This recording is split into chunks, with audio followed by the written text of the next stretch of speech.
Welcome, everyone, to the Leadership in Quarters podcast, the interview series where leaders come to share their perspectives on different leadership topics. I'm Josh Selden, and today's guest is Bernie Youngblood. Bernie Youngblood is an entrepreneur and storyteller whose approach to leadership is grounded in values that don't just shape business, but shape people. As the director of partnerships of Hot Logic, a family-owned company that's redefining wellness and productivity in the workplace, Bernie has spent decades leading with faith, kindness, and consistency, three qualities that have become cultural anchors across all of his companies. He's also the host of Unboxing the Office, a podcast dedicated to exploring corporate culture and the values that sustain it. So welcome, Bernie. Glad to have you here. Josh, I appreciate it. It's an honor to be with you today. Been looking forward to this episode. Me too. The topic is very inspiring, and I can't wait for us to jump in and let the listeners hear what you have to say. I'm dying to see where this goes. I know, me too. So we heard it in your intro, values.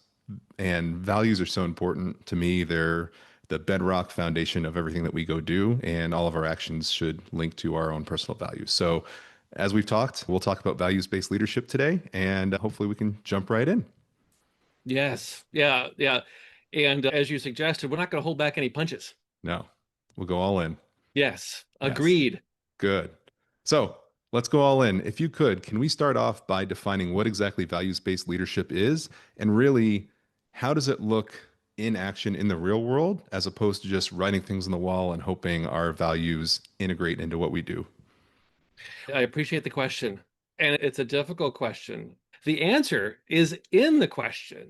Values-based leadership presumes a certain morality, if I might suggest. And I've got news for your listeners. I'm going to take another approach to this. You're going to love it. All right. We are now approaching a reckoning. As a marketing guy, I've done 8 startups now. I've been in the marketing field for 30 years. I've witnessed the collapse of the advertising industry with the advent of the internet and now social media and such. And the world has changed. Right. And we're starting to understand that we are approaching, we perhaps will never get there, but we're approaching a nearly transparent world. The astronomer, Bud Light, Starbucks, take your pick, countless examples of bad behavior that is being exposed. And unfortunately, everywhere you go, there's cameras and microphones, whether you know it or not, as we've seen so many times. And that's the bad news, nearly transparent world. And I couch that in quotes, bad news, because it's also good news. Because, as I mentioned, we're approaching a reckoning. You will be held to account. And of course, fair warning for the audience, I'm a Bible thumping Jesus freak, so I'll never pass up the opportunity to spread the gospel. But I'll refer folks to Romans 12:9. The marks of a true Christian: be devoted to one another in love, honor one another above yourselves, never be lacking in zeal, but keep your spiritual. I'm not going to bore you with the whole quote. But if you don't live your values in your personal life, in your professional life, and live by example, you're going to be exposed. Astronomer, right? There's a new phrase. It's called Coldplay. And it used to be a band, but Coldplay no longer refers to a band. Coldplay refers to bad behavior. And everybody knows what it means. Everybody knows. So if you talk about values-based leadership, I have one word for you: reckoning. And be careful in what you do, because there's always a camera, there's always a microphone watching. You need to start living those values and not acting out those values. So I don't know if that's the answer you were expecting, but I've been meditating on this for a bit because of all these events that have occurred. Yeah, And this is very real. it is. You got me thinking with how you prefaced all that, where obviously we live our values both inside and outside of the professional world, as we can see with some of those examples. Are values obvious to the individual, or is it something somebody has to step back and reflect on and say, what are my values? If we're expecting them to live their values, is there intentionality there, or are we expecting it to be something that comes natural, that you may not be fully aware of, but unconsciously you know what your values are? It's a fair question. And if I interpret it correctly, because I'm imagining there's a couple different ways we can approach this. Yep. It's important to note that we all have a different set of values. Yep.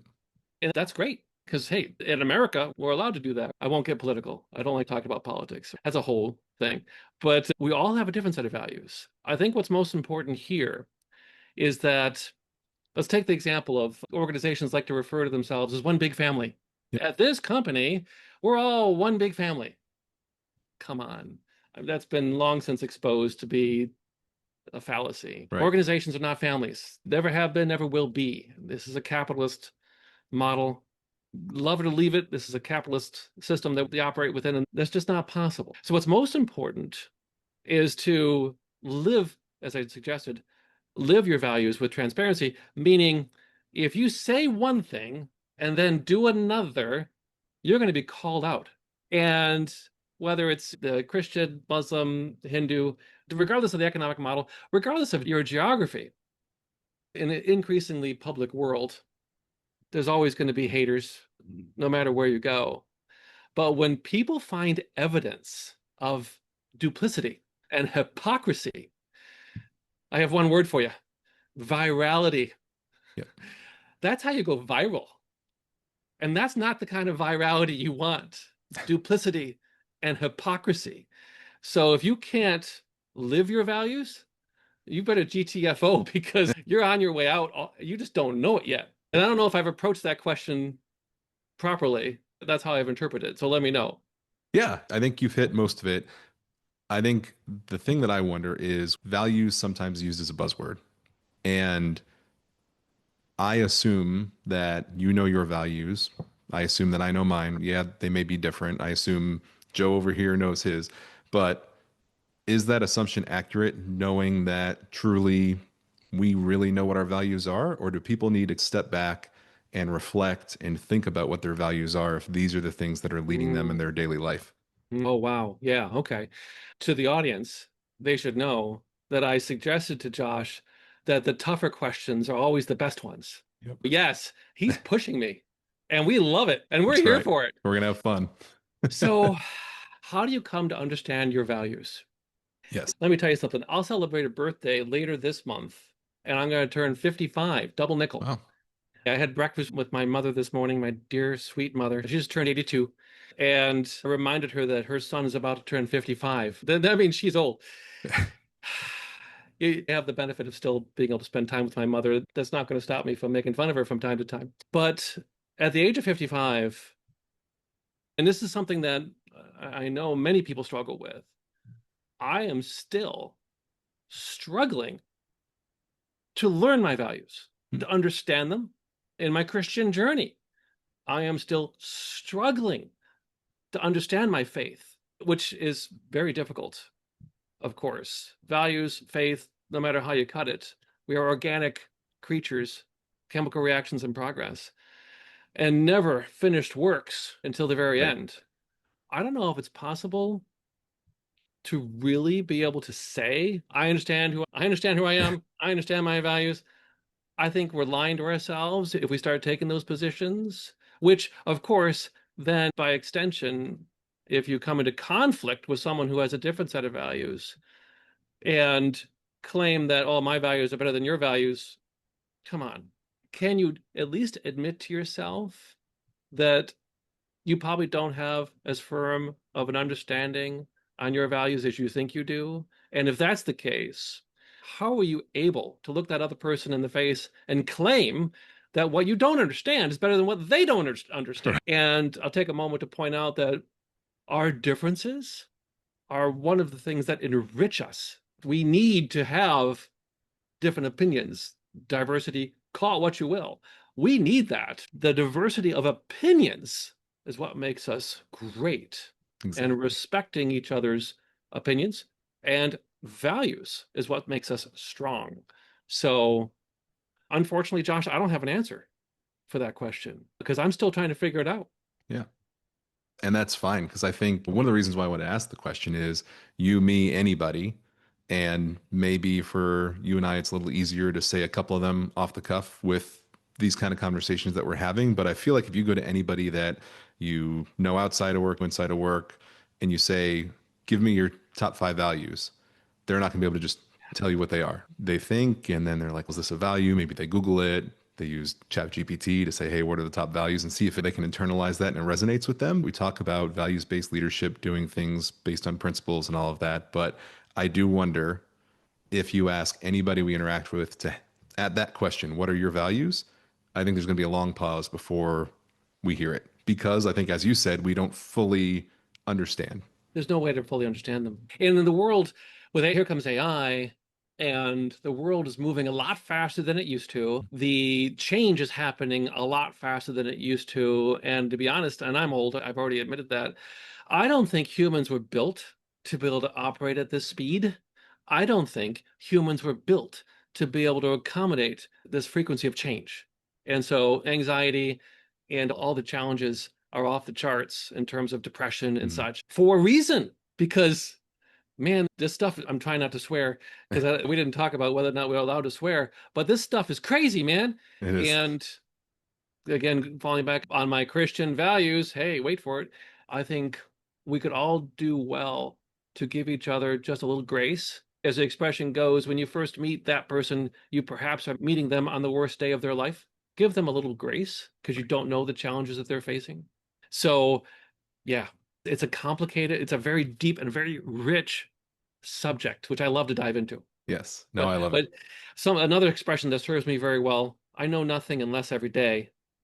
So don't expect any concrete answers out of me. I love that. That's awesome. As we talk, I'm trying to think and reflect while we're having the conversation and everything. And it gets me thinking the direction that this is going, where we may not fully understand our values. We may not be able to fully verbalize it, but I feel like you can feel them, right? At the end of the day, you can feel Hopefully. them, hopefully. And a lot of times it's situational. Certain situations propagate the feeling in you that you're like, this doesn't exactly feel right. And that reflects some of your values. And I want to touch on that because, again, inside, outside of work, as leaders, we're faced with different decisions and different situations that may go against our values. And how should people approach these situations when they're coached or pushed to do one thing, but it really goes against their values as they're trying to push in the professional and personal world? So that's an important distinction.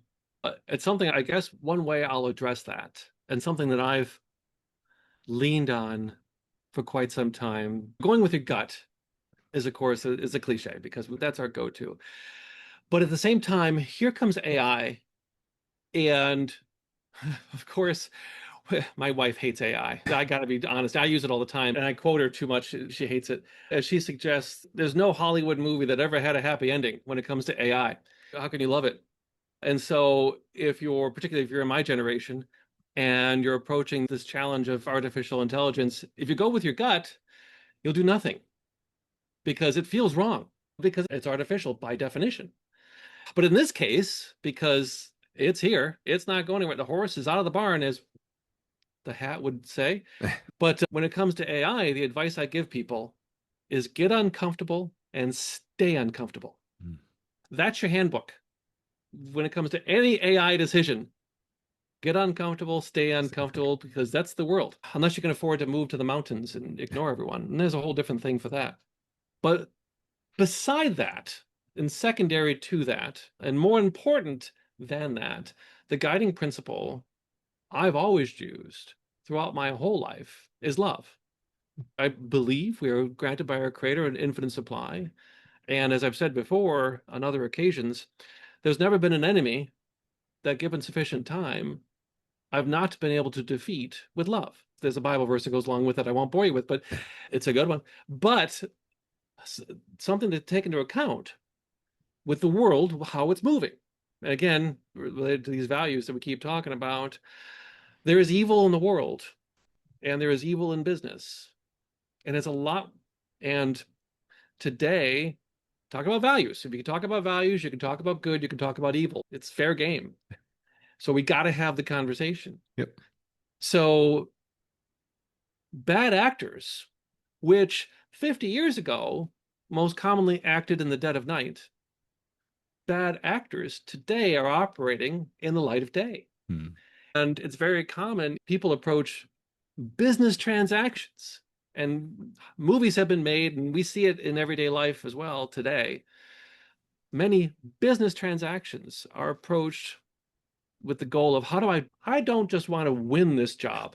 I want to destroy my competitor. Capitalism. I'm not just going to acquire this company. I'm going to destroy the family who built it. And yeah, it's a bit much, but I promise you, and you've seen it, and people have seen this, there's countless examples. And I won't name private equity or venture capital, make fun of anyone about this, but there's countless examples of organizations who've gone into transactions with not the purpose to win, but with the purpose to destroy.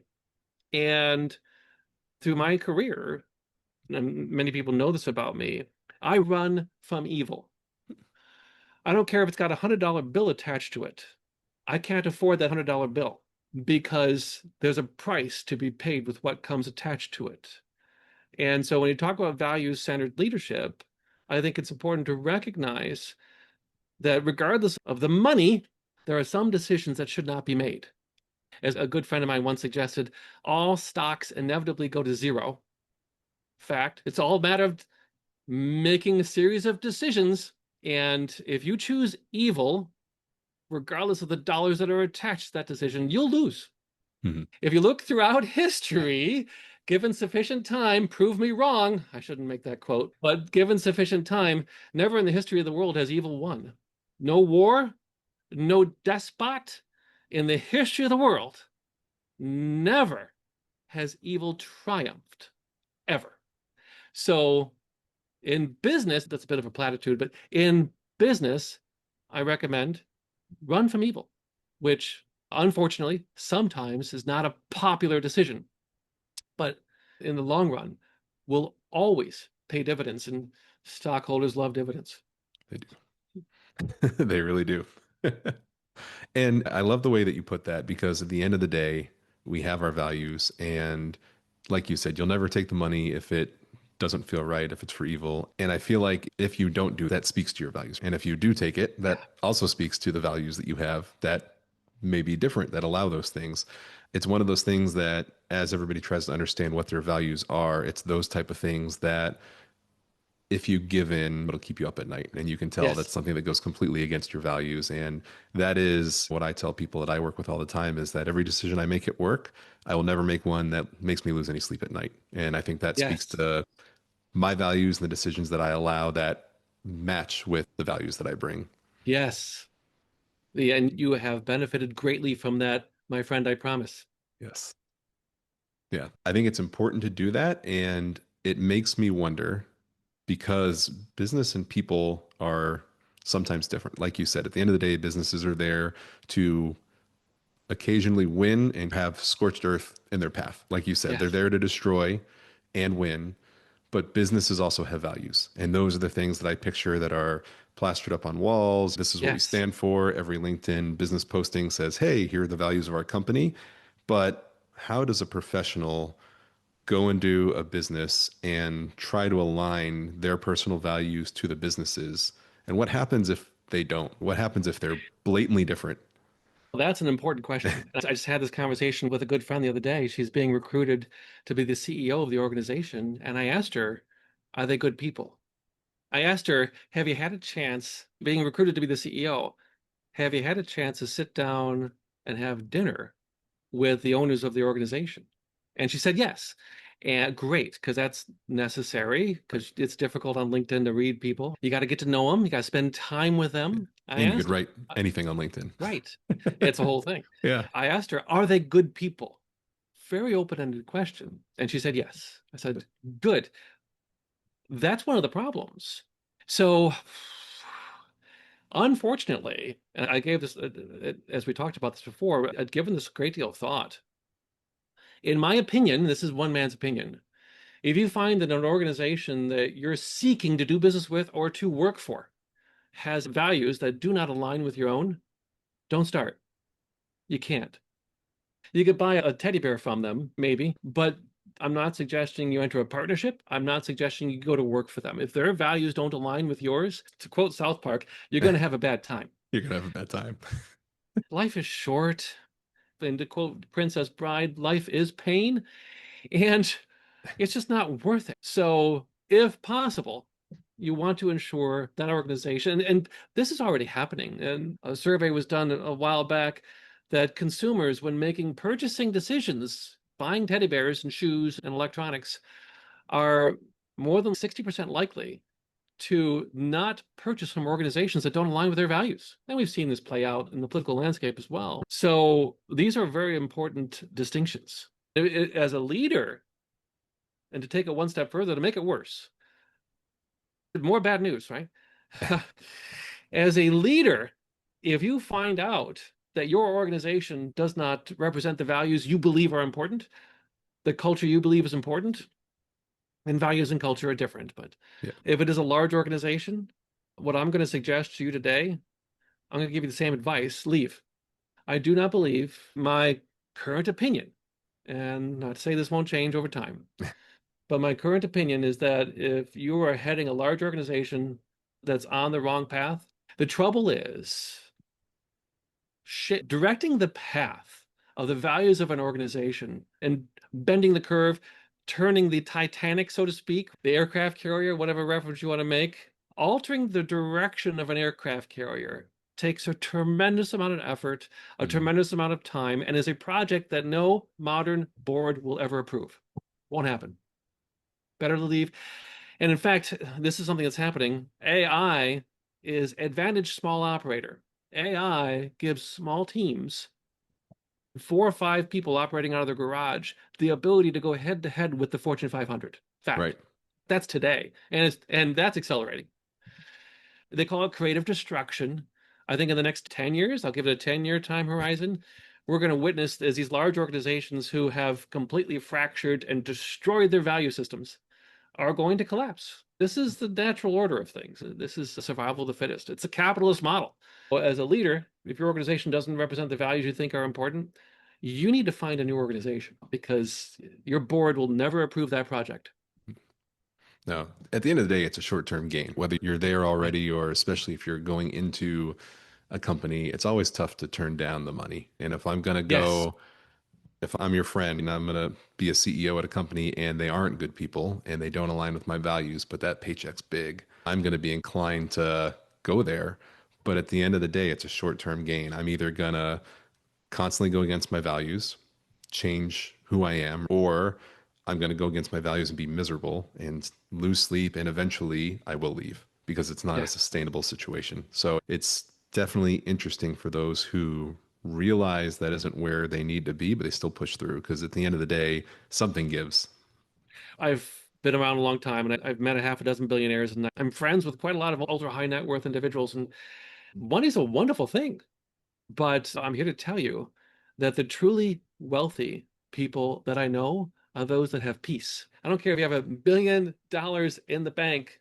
If what you're trying to acquire is peace, there's no check that you can write to Right. get that. So I have in my life, the trophy that I have always chased is not the big dollar. I've never worked for money. I've been in sales for a long time. You can fact check this. I've told every boss I've ever had that I'm not motivated by money. I'm not. I'm Right. motivated by cause. But it's peace. It took me a long time to figure this out, but it's peace that I've always pursued. Just being able to be silent Yep. and to be present with myself. I don't want to get all Buddhist on you, but that is, in my estimation, the definition of true wealth. Yep. Makes a lot of sense. I agree. And I think a lot of people, whether they know it or not, would agree with everything that you just said. Yeah. Yeah.